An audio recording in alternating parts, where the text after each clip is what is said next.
La deuxième famille de filaments formant le cytosquelette, ce sont les microtubules.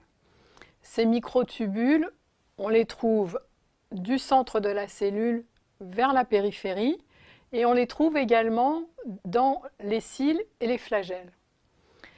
Ces microtubules sont formés d'assemblages de molécules de tubuline pour former une espèce de fibre creuse avec une extrémité dite négative et une extrémité positive.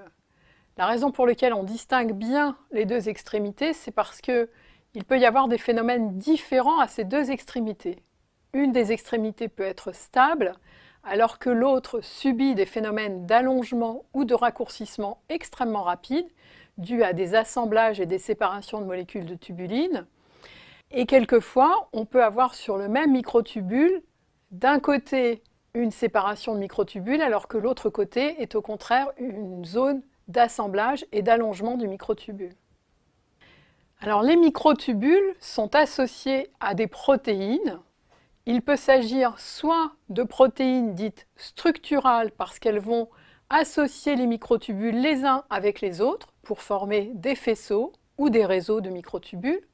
Parmi ces protéines structurales, il y a par exemple la protéine Tau, qui est une protéine que l'on trouve dans les neurones, dans le système nerveux central, qui subit des modifications importantes au cours de la maladie d'Alzheimer.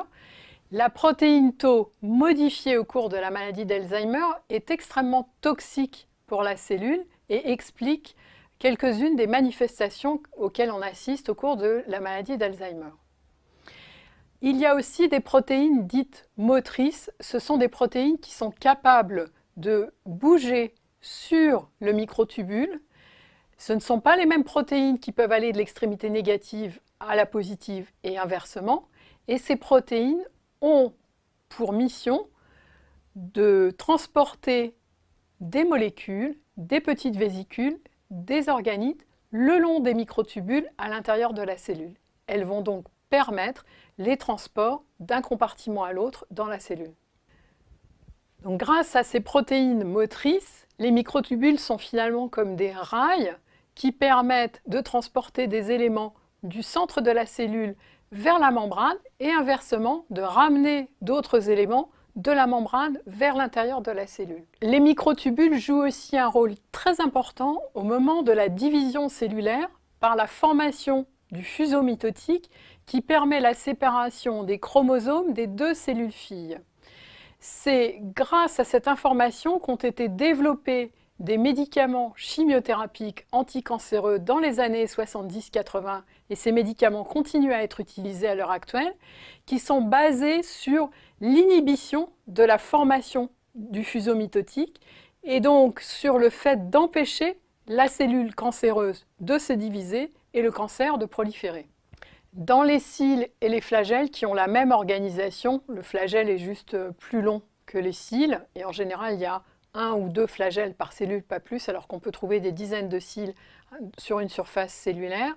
Dans les cils et les flagelles, on va trouver des microtubules extrêmement stables qui ne subissent aucun phénomène d'assemblage ou de désassemblage et qui sont associés de façon étroite les uns avec les autres grâce à des protéines associées structurales.